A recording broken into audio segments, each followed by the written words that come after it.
I mean, I never grew up with American people that ever was interested in culture. My first time trying to go to a dance hall, I remember being inside. Okay, my friend, when I was a little girl, she was from Trinidad.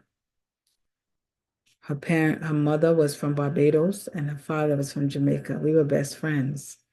And she lived right next door to me. So we used to run in and out of each other's house, borrow stuff. You got sugar, you got flour, you got butter. And so I learned culture from her because I was eating, first of all, I was eating her food because she didn't like her mother's cooking because she took it for granted that her mother cooked good. Mommy cook whatever. I want my junk food. Her father used to buy her junk food. He come home from work with a bag full of goodies, cheese doodles and chewing gum, bubble gum, and oh, those cheese doodles were so good. Oh my God, I used to want me those cheese doodles so bad. And then when I got older and I started buying them things, they were so damn salty. But her father used to give her sunflower seeds, David sunflower seeds, Bubblicious and gums like that, all kind of packs of gum, not just one. Now laters and cheese doodles, all kind of crap. And she used to eat seeds, sunflower seeds. And when she ate them, she used to eat them with the shell on them. I don't think her body liked that. I don't know what happened, but she used to be getting constipated bad, bad, bad. But he spoiled her. Her father didn't know no better. He was just trying to give her a little sunshine because he was working all day. So I stayed in their house eating their food, eating cuckoo, and I loved her mother's cuckoo. And she used to make saltfish a lot. She tried, she had 5 children. She would try to stretch the pot, stretch the pot. She made cuckoo with a lot of things. And I think she was just trying to fill their belly because, they didn't make a whole bunch of money. She worked in the cafeteria in the school. She wasn't a teacher and she didn't finish secondary school. And her husband worked at the racetracks cleaning horses, right? So what happened? I learned about Caribbean food and the culture very, very young, at a very, very young age. And being around them and their mannerisms and going to church and their humor and oh my God, the humor, and how they kicks on each other, make jokes at each other, and how they can make each other cry. And I mean, they have some ways about them that is so, oy, sometimes. They would torture you, but my brother and sisters was pretty much the same way. They tease you. Boy, they tease you till you cry. So, I stayed in their house.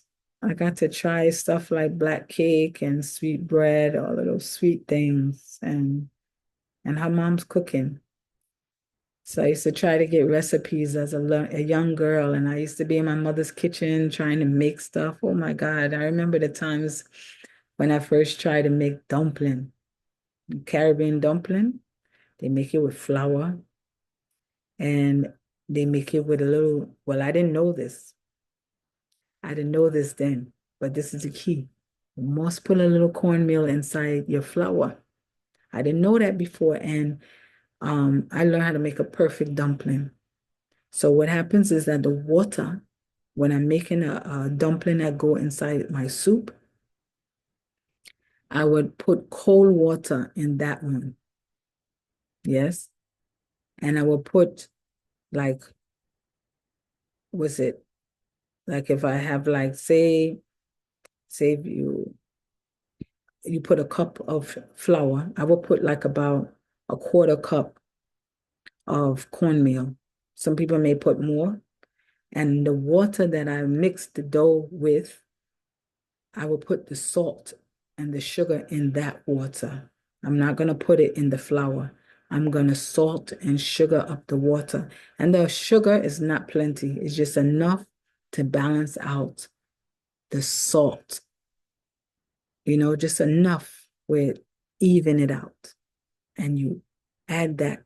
Now, One of my exes, when he used to make it in Jamaica, I don't know if it was him that helped me really understand how to do it, but he used to go like this with the dough and then fling it over like bloop, until all of the dry used to the any dry spots used to get moistened from the water that you put in it. But take your time with the water. And if you need to add more flour if it starts sticking to your hand, but you can stop adding the water before it starts sticking to your hand. Nice stiff dough that make the good dumpling that go inside the soup. But man, I used to throw out so much flour until I got that. My mother didn't know I was wasting her stuff because I was in love with dumpling. I didn't grow up with that kind of dumpling. My grandmother made dumplings, Southern people, but they make a different kind of dumpling from what I understand. But I don't never remember even having my grandmother's dumpling. But I hear people in the family used to rave about it, the Southern dumpling. Put it on the top of theirs float on top of the like puffs. I never had it. I think I tried to make it before, but I didn't have a point of reference. My mother didn't make it. So yeah, man, I used to make all kind of stuff, but now I just know how to make stuff. And now that I know how to make stuff, and that's what happens to me. Once I get over a challenge and I conquer that challenge, I'm on to the next challenge. I get bored. I get bored. It's been a long time since I've been doing a crochet piece. And this takes patience. This takes concentration and focus and determination. It takes slowing down. That's what I like because this are kind of, when you do crochet and handwork, period. If it's knitting, if it's sewing, whatever, picking up a project takes an effort. It takes effort, to say, okay, I'm going to work on this today in a world full of distractions, any project, but what I find is that our artistic abilities, right? The things that we love, the creative side of us, we're not doing. So therefore, we're not slowing down. We're not slowing down our brain. We're actually letting our brain control us. This is what we become. And this is the scary thing. Now, when you go abroad, what I love is that a lot of the elders still like handwork. They sewing, they looking for wool to crochet and things like that. I hope I have enough stitches here because it's looking kind of scant. I mean, coming up. Make sure I finish strong. I finish with the right amount of stitches at the end.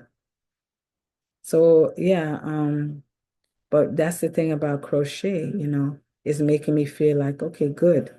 I'm kind of like in a meditative state. This I'll clean up. I'll clean it up. It makes you go like in a meditative state. I taught myself how to crochet. My aunt knew how to crochet. She was a master at crocheting. And she's on the other side. And sometimes I think it's her trying, guiding me because she crocheted so much. She made blankets and couch throws and big blankets for king size, queen size beds, all sizes, all colors, all designs, all patterns, all kind of cable. And she did all of that. And she didn't show anybody before she left. And I asked her, who are you going to show, who are you going to show how to your craft? Who are you going to pass that down to? And she laughed and she never showed anybody. And then she passed away. And then I took it up and I taught myself. And I said, okay, maybe it's she guiding my hand, showing me certain things, but her stuff was so when I did a big blanket before, I felt so good because I said, wow, um, I was able to sit down and finish something large and big. My aunt did it all the time, over and over, when she was so-called sick. Is that really sick? So I haven't done this in a long time, but the reason why I said, you know what I'll do, instead of looking at the big project that I have to finish, I'll just do like a row or two every day so I won't overwhelm myself, you know? So that's why I got this far. I didn't overwhelm myself and look at the big picture. I said, let me just take little bites off, not big chunks, because I may never start. So I said, let me just tackle this like that. Take my time because I wanted to finish so I could give this gift away. So the person, when they receive it, they can look and see, wow, you did all of that. I want them to have that feeling because I had to give up my time to complete this project. They will see when they see the work, man, this is a lot of stitches. You had to really dedicate your time to finish this. Yeah. So tomorrow he's gonna. And you know what? I was tired. I actually fell asleep in front of the TV with my mouth, I mean, my computer with my mouth wide open, like just a few hours back. So I know I'm kind of like bugging out right now. Before I even started recording, I was feeling like I was going to fall asleep. And then all of a sudden I said, you know what? You're going to record tonight. You're going to record. So, because I haven't, I've just been like, I did the last one, I did a story and I said, how long can I hide behind those folk tales, even though I love reading. Oh God, I love reading. People want to hear what make you start this channel. It was my child that kind of told me start, do something, right? She's the one that said, you got to do something. You got to do something. And I said, okay, okay. And so I will come in and out. And I think she was disappointed when I stopped. But it takes commitment and staying at it. So I just feel like my topic today was, I mean, I talked about a lot of people like in my other video, I guess, because I'll split this thing up because it got kind of long. There was I talked about Tank. He's on the other side. He was a young boy, dark skin, handsome. He was younger than me, but he used to look up to me. Those were the days when younger people, they could just be 3, 4 years younger than you, and they look up to you like you was, I think he might have been like 5, 6 years younger than me or so. But he looked up to me with such a reverence, like I was so much older than him, and he was so cute. I would never cross that line. So all of this cougarism stuff that go on, I saw him as the way we did back in those days.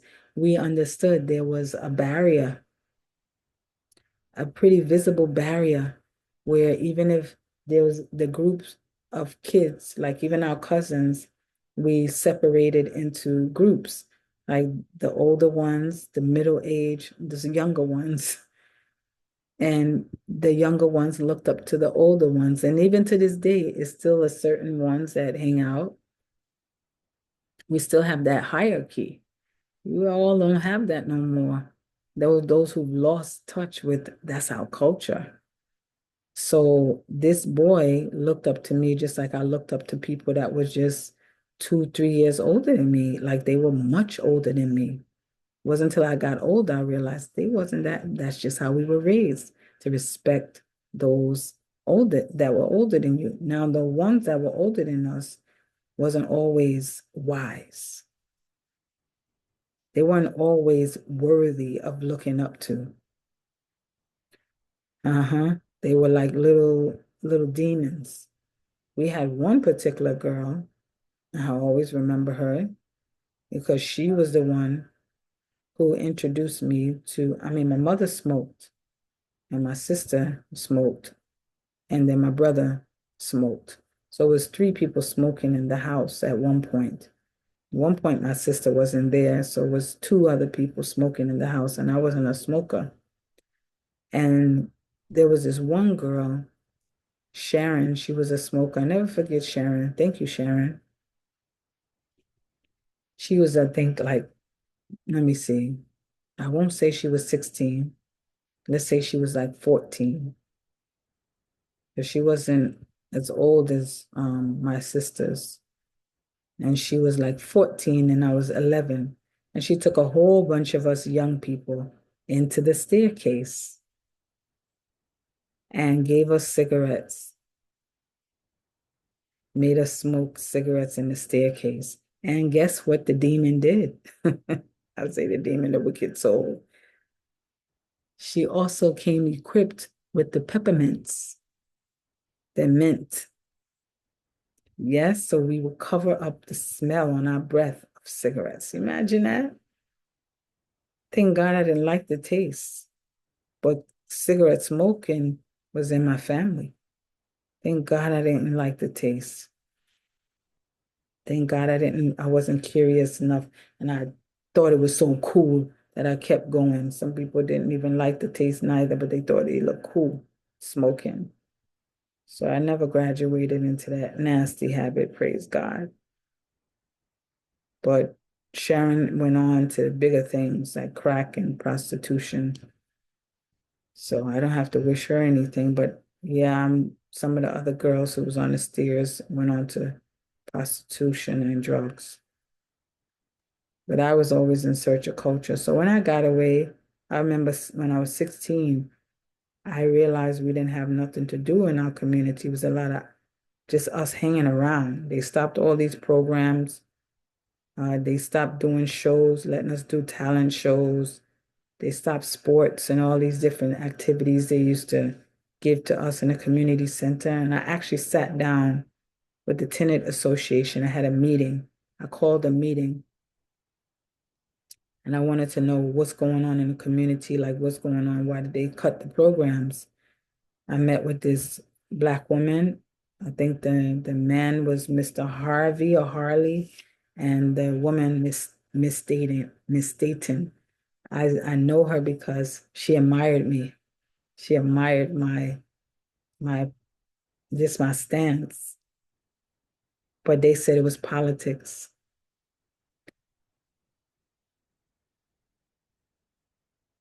17. So what happened? They said it was politics, and it was politics. These friggers cut the programs because they saw it was helping us. And they knew that next was going to come the drugs. So as long as our boys were still running around and playing sports and staying active and, stimulating their brain with something edifying, they said, nah, we can't have that. And it was so many of our brothers, still strong, still taking care of themselves. And they said, nah, we can't have that. And so here they flooded our communities with drugs and guns. And I had stopped hanging around there since the age of 16 because all the programs cut. And then I started desiring to be somewhere else. And it wasn't until I graduated from high school around the age of 17, I turned 18 that year, that I was able to be around Caribbean people in a bigger way, not just with my friend and her family, but like really exploring the culture deeper as a teenager, where you get to learn more about different backgrounds, different parts of the Caribbean. And it was the dancing, especially the whining and the dance on the clubs. And trust me, it wasn't easy. It was not nice. And I was saying I had a lot of fun. Don't get me wrong. I had a lot of fun. I learned a lot of ways of dancing. Oh God, did I. But it was just the violence of, yeah, the violence. It was so bad. It was so bad. A lot of people died senselessly. And we were dying in our community, and people were dying in the Caribbean. Um, People were dying in like the Caribbean community. People say Caribbean, some people say Caribbean. So people were dying in the Caribbean community. People say West Indian too. No, no. Eh. You see what you caused me to do? You see this? You see this? Do you see this? Do you see this? So from here, you see this? Supposed to put a space in between this stitch. These right here, I would just crochet in across. These are no spaces. So I gotta go all the way back. I was almost all the way on the other side. Hey. Oh my God. Oh my God. I got over there quickly, but dog on it. You see all of that work? But the thing about crochet, I can work with it. But the other one, knits, sure, man, you drop a stitch. I hate that. That's why I did finish a piece before, and I was asking my friend to show me how to assemble the piece. It was a knit piece, and I never got a chance to, but I had all the pieces. But you got to take your time with knit. You drop some stitches. I don't know how, I didn't know how to pick them up as easy as crochet. Crochet, you could pick up the piece, you could back out. Knit, I'm sure is easy too. I just didn't know well how to do it. So yeah, that's my whole thing. I have other stories. I have a whole bunch of stories, but that first Caribbean party was lit. It was lit, so lit that they shot up the place. And we there running down the street trying to outrun the bullets. We realized, okay, we can duck behind a car. And of course, we learned a new reality that them young boys over in those neighborhoods was used to that. So they stand up after the thing done, all the shooting done, and they just have big chat and laugh about how we ran. Have some comedy hour. So but the place that they had the dance used to be a funeral parlor. How do you buy a funeral parlor and make it into a dance hall? Because that's what Caribbean people do. They're not afraid of no duppy. But every time I heard they used to do that, the same thing used to happen again. The same thing happened to a few clubs in Brooklyn. They felt like they were haunted because every time they used to rename it after people died and open it up again, something used to happen all over again. And next shooting. So there's a lot of blood spill in Brooklyn, senseless blood. That's one thing I can tell you. One thing I can tell you about Brooklyn, if you ever really hung out in Brooklyn, you ever really hung out in Brooklyn, one thing you know about is senseless deaths, especially in the 80s and the 90s. And they died in every area, whether you were Caribbean or American. You were dying for the same reasons, gun violence due to drugs. They selling drugs, rival gang or rivals selling, taking their business. It was the same. So understand it was happening in America and it was happening in the Caribbean. Same way. Isn't that quite obvious? So when people think we just like talking and advocating, we got to continue to talk to each other and encourage one another, encourage your brothers. That's, the biggest target as far as knocking the tree down and all the branches fall off afterward. So they go for the brothers. So people think this all in our mind and we make up stuff and we don't suffer those we don't have any stories. Like we haven't, we're just making up stuff and we are targeted in our neighborhoods. I would say I lived through and I got away from. But there are people that's behind there, that are left behind, that I don't know what's going on with them. But I know the area changed. It's very gentrified. And once they come in, I mean, they phasing us out. And I think they wanted to buy our building because it was very close to a major transportation line, the Long Island Railroad. And boy, oh boy, whenever there's something good, folks come in and take it over. And this is everywhere. This is Caribbean, this is Africa, this is everywhere. And you get the crumbs. You get the crumbs. And they may feel like they're just trying to live. But you know what? Someone sometime have to get put out in order for that to happen. And sometimes people are in a position where they can care enough to leave it alone, but they don't because they only want what they want. But my faith is always God, not asleep, not asleep. So people can grow. Gotta be willing to be transparent and share. Everything ain't bad.